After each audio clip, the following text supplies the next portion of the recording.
एकदम मजबूर माणसाची अवस्था कशी असते ती तुम्हाला सांगतो का. आता पुण्यामध्ये आहे मी आणि माझी गाडी पकडली, आम्ही ट्रिपल सीट होतो, बरोबर आहे, फाईन मारला आणि 1000 रुपयाचा फाईन ट्रिपल सीटला मारला बरं का.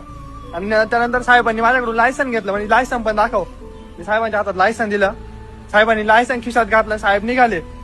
आणि मग मी बघितलं थोडं सर्च करून का लायसन जमा कधी होतं, जेव्हा लई क्रिटिकल सिच्युएशन असेल ना, म्हणजे तुम्ही काहीतरी वेगळंच करताय, तेव्हा ते लायसन जमा करून घेतलं जातं. आता साहेबांनी लायसन जमा केलं तर ठीक होतं, एक सामान्य माणूस आहे. मग आपली परिस्थिती काय असते, मजबुरीने आपण त्यांच्या मागे पळतो.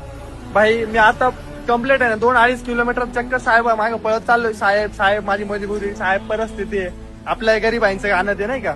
मग साहेब आहे ना भाई मला माणसासारखं ट्रीटच करत नव्हते. म्हणजे मी डायरेक्ट असं भीक मागतोय आणि साहेब डायरेक्ट चालताय. आता मला माहिती भाई रूल आहे, आपण पण एज्युकेटेड, आपण समजून घ्यायला पाहिजे. असं चिंदीगिरी आपण करतोय म्हणजे आपली काय ते बिनकामाची मजबुरी आहे. पण भाई आपण माणूस नाही या सिच्युएशनला, आणि साहेब असे पळताय.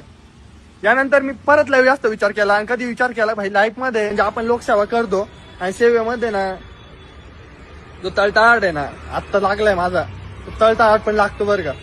म्हणजे मान्य आहे मला तुम्ही तुमची ड्युटी करताय, पण समोरचा बी माणूस आहे. म्हणजे विसरून ड्युटी जेव्हा करतो ना माणूस, तेव्हा समोरचा लय तळतळाट लागतो, लय घाण तळतळाट लागतो.